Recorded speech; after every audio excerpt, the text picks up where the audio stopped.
Hello, you multi match collations. There we go. That is a word. And thank you to Sashin Kainth for the malt mention. And also thank you to John Brideson, who's provided a second malt mention. So having two malt mentions in the one video, which is highly unusual, but there's a reason for it. I won't bother explaining the details. So thank you for the second malt mention, Malty Sons of Arthur. There we go. So it's not really M words, but there's a reason it's there. So on with the video. Welcome, malt mates, to Ralphie Review 998. My goodness. My next review will be 999. I will be absolutely spoiling myself by unbottling something really, really good, which you can buy. It's out there, it's available. But for this review, 998, I'm finally getting round to reviewing what is in fact quite an eccentric malt. And it's one that, when you first encounter it, it can leave a big question mark over your head as to its malt signature. But it's well worth spending a bit of time with. It's called the Campbeltown Malts Festival 2023 limited edition bottling of lightly peated white port cask finished 11-year-old Glen Scotia. There's the label, so you don't have to take my word for it. This is bottled natural colour, unchill filtered and cask strength. And it says so, says non-chill filtered on the back of the label, so it's very self-evident. There's also a QR code here, which you're really being prompted to follow, and it takes you on a little kind of impromptu journey, so to speak. So what I'll do is, in case you're not buying a bottle, I'll hold the barcode up. The one in the box is a bit clearer, so you can actually use your mobile device to click in the barcode. That's it in focus now, and go and check it out without even buying the bottle. There you go. The wonders of modern technology. It's a whiskey experiment, and it comes across as such. They actually claim it on the back of the box, whiskey experiment. And the experiment is simply to try a new style of cask and see how it works with the malt. And the result is that as soon as you nose this, particularly if you're a Glen Scotia fan, you've got this massive big overcoat of sweet white wine. That's what it comes across as. It comes across as a Sauternes, right? Or a fairly competent Chateau d'Yquem, although not quite as complex. And on the nose, you really notice the slight smokiness of the malt, but really it's the overcoat of the white port cask finish which is dominating the first impressions. And this carries on as soon as you taste it. When you taste it, big sweet and sour, starting off really sweet, which then accentuates the sourness of the malt. Oh, excuse me a second. You coming in? All right, Joe, and you come. Right, Joe, you coming up, sweetheart? Oh, bless. Where have you been? You've been in the greenhouse, sleeping in the soil buckets. Come and say hello to the malt mates. Right, come on. Oh, jeez, no, he's away. He's away. Make up your mind, but I'm recording a video. Do you mind, Fluffy? Thank you. First impressions are slightly alarming. particularly if you've grown fond of Glen Scotia, what you taste here on initial acquaintance is something where the actual signature of the malt is really heavily suppressed. So what I recommend is you add a good dollop of water. So I'm adding the full 5 millilitres, full teaspoon, and I will be adding more. It's cask strength. It's relatively young. It's bottled, in fact, at 54.7%. And it's 11 years old. So this is a malt that's going to take quite a bit of water. To bring it down, you honestly you don't really notice the alcoholic strength because of the sweet white wine coating from the port cask. And it's probably quite confusing because you're seeing the word port, but you're not seeing any red colour in the glass. It's not the typical expression of port. In fact, white port is one of the rarest ports you can find. There's not a lot of it actually bottled. By and large, we see red port, vintage port and tawny port. That's generally what we are familiar with. And therefore, simply because we have no previous association with white port, we just find it confusing. However, give it a few minutes in the glass with some water, and what you'll find is that the water helps the malt to reassert itself over the weight. I'll call it the weight rather than the heaviness. The weight of the white port finish. Then, at this point, I highly recommend you get yourself a bottle of white port.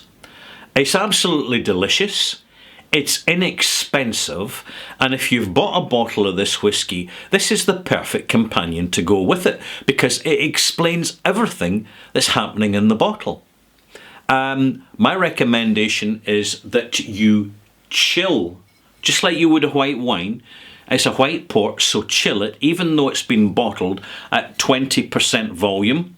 Sorry, 19.5% volume alcohol. So I'm going to put this bottle down and come back to it in Ralphie Review 998 Extras, in which I will be continuing to taste this whiskey, but actually side by side with a glass of white port. I can tell you right now from experience that it's been a fresh, wet white port cask that's been used. And quite possibly the port has been bottled in the UK. It wouldn't surprise me because it's still going on down in Bristol.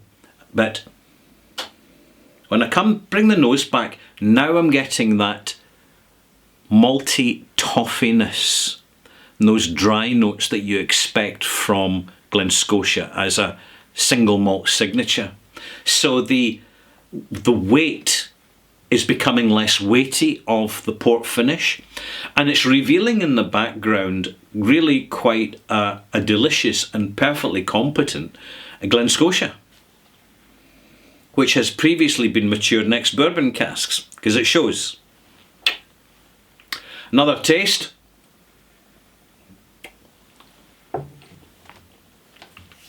The arrival is a lot more spicy, slightly gingery and tannic. There's a little bit of slight heat in the arrival. And it manifests itself right into the development, which has got a little bit of green apple, a little bit of mild spice, cardamom, mace, and then into the finish, which is it's lengthy, but it's not particularly active, righto? So the more you leave this, the better it's going to get. So I mean, I'm about 10, 12, 15 minutes into this review, so I'm kind of picking up the speed a little bit for the sake of the camera, the fact that I don't want to be starting to edit stuff because it kind of chops up the delivery. So I'm going to add a bit more water. You know me, malt mates, I add quite a lot of water to whiskey compared to probably yourselves and most others. But this is what I find actually reveals the subtleties, the delicacies, not just of the flavour but of the sensation range, and also highlights the form of a whisky, is when we add a bit more whisky, when we really knock back the alcohol. And adding water at the point of consumption, or just before the point of consumption, and this is very important. This is where the alcohol is suddenly weakened by the gradual addition of the water, which is totally under our control, whether you're using a little pipette or using a teaspoon. But the alcohol just can't suddenly lose all its flavour at once. The flavour dissipates from the alcohol into the water as a solution within the water of flavour compounds, which are then delivered over the space of several hours to your palate. Now, if I was to bring this bottle strength down to 40% even before I bottled it, frankly, quite a bit of the flavour's already gone. And with that flavour goes sensation, range, intensity, sweet, sour, salt, bitter and savoury. And also the form of the whisky, the actual character of whisky is lost when it's bottled at 40%. And then this is made worse because all whisky bottled at 40%, unless it's particularly cloudy, has been chill filtered. And if it hasn't been chill filtered, it's just been filtered in the winter time when it's cold. And they've just not bothered to put the actual refrigeration unit on, which is part of the chill filtration machine. This is the knowledge. So I'm going to come back again to this this eccentric, that's what I'm going to call it, an eccentric and very singular single malt. You won't get it immediately if you've never encountered it before. It does take time, but you will get there with patience and perseverance. And of course, none of us are rushing our whisky. It's all about quality, not quantity. Much more fresh fruit going on. Fresh apple, fresh pears, a little bit of banana in the background, and that signature toffee malt note you get from Glenelg. Sorry, Glenelg. Different distillery. Both beginning with Glen. This one's Glen Scotia. Right.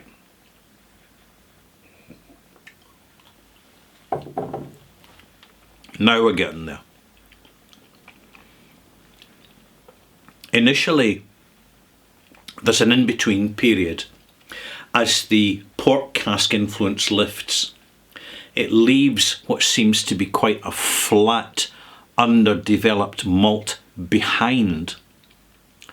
But then, when you're starting to lose the faith in it, giving it more time, the malt starts to re-exert itself. It comes across as dry, slightly tannic and gingery. It is an astringent version of Glen Scotia. And you can see why they chose it for a sweet white port finish. You totally get it. But by default, in this bottling, particularly with the delivery at cask strength, unchill filtered and natural colour, with time, that white port cask influence unravels because it's not been particularly sustained for very long. You see, if you wanted a really effective port cask influence, white port cask, you'd be leaving it at least 6 months to a year. But I don't think this has even seen 3 months because the reaction from the cask into the malt has been happening so fast and so dramatically that they've pulled it up short. At that point, an experienced whisky maker would probably decant back into a refill bourbon cask that's contained the same whisky, whether it be Glen Scotia or whatever, and just let the weight of the finish just settle down and assimilate more. But it is what it is. It's a very interesting experiment. It's an interesting version. I think it's probably had a mixed reception out there with whisky fans, but at the same time, I'm enjoying it, particularly because it's different. And this is one of the things that we gain with time is our Sherlock Holmes sleuthing skills with a bottle of whisky. Glad I'm sober to say sleuthing skills. And as we sort of connect, disconnect and reconnect with the glass over the space of 20 minutes to half an hour, there's actually a delightful gutsy little Glen Scotia sitting in the background. And the white port finish doesn't really hang about much. It's really been about the presence, the fairly superficial presence of previous cask content. In other words, the residual wet white port in the cask, rather than any additional wood that's coming from the port cask. Very little wood's coming from that port cask. The wood influence, and I can tell from the astringency, is coming from ex-bourbon casks. And there you go. A little bit of analysis and deconstruction going on here. So I'm going to give this a malt mark, and it's 82 out of 100. I think it was a brave bottling by the distillery for the Campbelltown Whisky Festival this year. Quite courageous, but also importantly for people who are Glen Scotia fans, you are genuinely getting something different with a totally authentic storyline to it. The question is, do you take the information they give you at face value, or more importantly, do you actually apply your own experience to successfully interpret the messaging and the experimentation program that the distillery's been engaged with? Very interesting. And there you have it. So pop back again for Alfie Review 998 Extras, in which I shall be sipping white port and telling you a little bit about white port and its influence on whisky. And there you go. There you have it, malt mates. See you soon.